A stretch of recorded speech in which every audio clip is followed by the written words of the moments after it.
मुझे हस्त मैथुन की लत लगी हुई है और मैं इसे छोड़ना चाहता हूं, लेकिन मेरा अपने आप पर कंट्रोल नहीं है। मुझे इसे रोकने और खुद को नियंत्रित करने के लिए कुछ सुझाव दें और कृपया मुझे यह भी बताएं कि हस्त मैथुन के दुष्प्रभाव क्या-क्या हैं। यही सवाल है ना आपका, तो आइए जानते हैं। हाँ, जो व्यक्ति ज्यादा हिलाता है वो पतला हो जाता है। अगर लिमिट में हिलाया जाए तो ज्यादा दिक्कत नहीं। क्या हिलाने से पतले हो जाते हैं? लिंग की नसें कमजोर होने से, उसमें ढीलापन आने से शीघ्र पतन, दिवास्वप्न, कपड़ों के घर्षण से भी स्खलित होना जैसी कमजोरी हो जाती है। डेली हिलाने से आपके बॉडी में नेगेटिव इंपैक्ट पड़ता है जो कि आपको कमजोर बना सकता है। 2, रोज हिलाने से आप अपने दिन का एक बहुत इंपॉर्टेंट टाइम को वेस्ट कर देते हो। 5 वर्ष की उम्र हो या 90 साल की आयु के बुजुर्ग, ब्रह्मचर्य का पालन आपकी शारीरिक क्षमता कई गुना बढ़ा देगा। ब्रह्मचर्य का लाभ लगभग 15 दिन बाद महसूस होने लगेगा। एक नई स्फूर्ति, जोश पूरे शरीर में फैल जाएगा। साथ ही स्मरण शक्ति और एकाग्रता भी कई गुना बढ़ जाएगी। सब कुछ निर्भर इस बात पर करता है कि हम कितनी तन्मयता के साथ ब्रह्मचर्य का पालन करते हैं। जिस दिन से आप ब्रह्मचर्य पालन आरंभ करेंगे उसी दिन से लाभ मिलता है। आप खुद के ऊपर गौर कीजिए, पता लग जाएगा। हस्त मैथुन के दोष में से निकलने के उपाय। हस्त मैथुन को प्रेरित करती चीजों से दूर रहना। सबसे पहले तो विषय को उत्तेजित करने वाले साधन जैसे कि खराब फिल्में, विषय फोटो और कुसंग से दूर रहना चाहिए, जिससे इसमें से जल्द बाहर निकल सके। हस्त मैथुन का विचार उठते ही तुरंत उखाड़ के फेंक दे। एकांत टालना।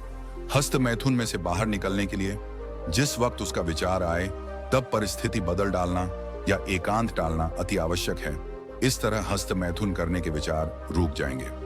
हर उम्र में हस्त मैथुन करने की संख्या अलग अलग होती है। सबसे ज्यादा हस्त मैथुन 12 से 18 साल की उम्र वाले लड़के लड़कियां करते हैं, क्योंकि इस उम्र में शरीर में बदलाव आते हैं और हार्मोन्स का प्रवाह तेज होता है। एक औसत के अनुसार इस उम्र के बच्चे एक दिन में 4 से 7 बार हस्त मैथुन करते हैं। 18 से 25 के बीच भी लोग इसे करते हैं गई, लेकिन संख्या कम हो जाती है क्योंकि कॉलेज और फिर जॉब और बाकी चीजें। शादीशुदा लोग भी हस्त मैथुन करते हैं। कई बार आपसी सहमति से एक दूसरे का और कई बार दूर होने के कारण ये हर उम्र का व्यक्ति करता है। बस अधिक उम्र और कम यह प्रक्रिया। एक अनुमान के हिसाब से सप्ताह में 2 से 3 बार हस्त मैथुन करना उचित माना जाता है।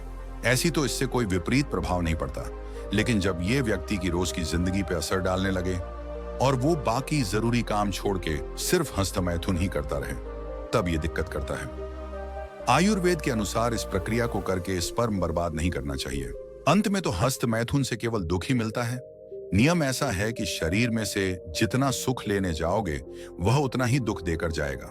जब कोई हस्त मैथुन करता है तब उसे माना हुआ क्षणिक सुख मिल गया ऐसा लगता है, पर वह होने के बाद तुरंत ही अंदर खेद और भोगवटा का अनुभव होता है। उसके अलावा हस्त मैथुन होने के बाद एकदम शक्तिहीन होने का अनुभव होता है, जो सचमुच में सुख है ही नहीं। और अगर हस्त मैथुन बहुत ज्यादा प्रमाण में करने में आया तो वह ढेर सारे रोगों को निमंत्रण भी देता है। पिछले वीडियो में मेरे पास एक लड़के का कमेंट आया कि मैं 19 साल का हूं, मुझे हस्त मैथुन की लत लगी हुई है और मैं इसे छोड़ना चाहता हूं, लेकिन मेरा अपने आप पर कंट्रोल नहीं है।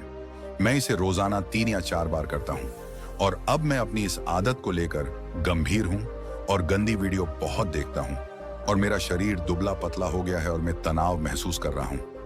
मेरी मदद करें और मुझे इसे रोकने और खुद को नियंत्रित करने के लिए कुछ सुझाव दें और कृपया मुझे यह भी बताएं कि इस हस्त मैथुन के दुष्प्रभाव क्या-क्या हैं। तो मैंने उसे जवाब दिया, पहले तो मेरी बात को ध्यान से सुने। हस्त मैथुन से इतना डरना नहीं चाहिए क्योंकि इससे कोई नुकसान नहीं होता, लेकिन आपको किसी भी चीज की आदत नहीं होनी चाहिए और इसलिए हस्त मैथुन भी नहीं करना चाहिए। कृपया अपनी पढ़ाई पर ध्यान केंद्रित करें और जिंदगी में कुछ हासिल करने के लिए लक्ष्य बनाएं, क्योंकि यह भविष्य में एक अच्छी शादीशुदा जिंदगी का होना अधिक जरूरी है। अपने आप को कुछ खेल गतिविधियों में शामिल करें या सुबह सुबह दौड़ने जाएं, जिससे आप अपने स्वास्थ्य पर ध्यान केंद्रित कर पाएंगे। इसके बाद भी अगर आपको हस्त मैथुन करने का मन करता है तो आप कर सकते हैं। हस्त मैथुन की आदत से आज हमारे कई युवा परेशान हैं। बहुत सारे लोग इसे लेकर दुविधा में फंसे नजर आते हैं, इसलिए न तब वो इसे छोड़ पाते हैं और न वो इसे ठीक से अपना पाते हैं। कम उम्र में अक्सर लड़डेज के विपरीत लिंग के प्रति आकर्षित हो जाते हैं। इस समय अगर उन्हें उचित सलाह या यौन शिक्षा नहीं मिले तो इसके परिणाम बेहद डरावने हो सकते हैं। ऐसा ही एक कारण हस्तमैथुन भी है। इस आदत को अच्छा या बुरा नहीं कहा जा सकता। अगर आपको वाकई इसकी जरूरत महसूस होती है तो इसे किया जा सकता है, अन्यथा किसी और के दबाव में इसे करने की कोई जरूरत नहीं है।